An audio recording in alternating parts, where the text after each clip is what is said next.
Dopamine is the brain's feel-good chemical. In our evolutionary past, it was nature's way of rewarding certain behavior. A successful kill or procreation released dopamine in buckets, thus incentivizing his behavior further. This was natural and necessary, but today all of these release unnatural and copious amounts of dopamine through the exact same pathway. That's why they feel so good, and why they're so hard to stop. They're essentially tricking our brains. But the root cause of all these addictions is even more fundamental. It's the brain's ability to fantasize. Meaningless fantasy and thinking is enjoyable purely because it spews dopamine. Some fantasies spew more dopamine than others, but the stronger and more vivid the fantasy is, the more dopamine is released. But who benefits from this? Well, we certainly don't. Living inside of us is a dopamine monster, your demon of addiction. The monster lives on stimulation and excitement, needs it for its own survival.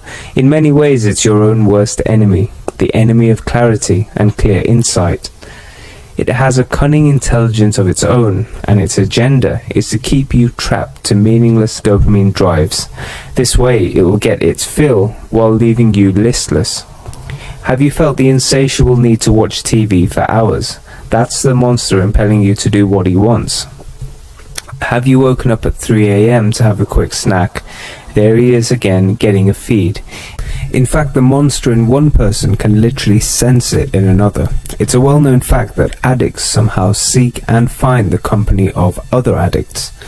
The monster is clever, and it knows exactly what it's doing. But is there a way out? Yes. The monster relies on excitement and stimulation in many forms to survive, and in this case we're using the analogy of dopamine. But consciously denied of its food, it simply gets weaker and weaker. This is the most basic way to fight. By noticing the illusory nature of what it craves, we start to break our own addiction, and breaking one addiction helps to break all the rest. But the monster will fight back and won't let you go without a heck of a fight. This is the very same battle between consciousness and addiction that's been documented in all kinds of ancient traditions. It's not clear if these are to be interpreted allegorically or literally, but it's been the central theme of many old mythological tales. It's not easy, but the reward is equally great. When you're much less driven by the need for excitement, it paves the way for higher energies, and the world is lessening its grip on you.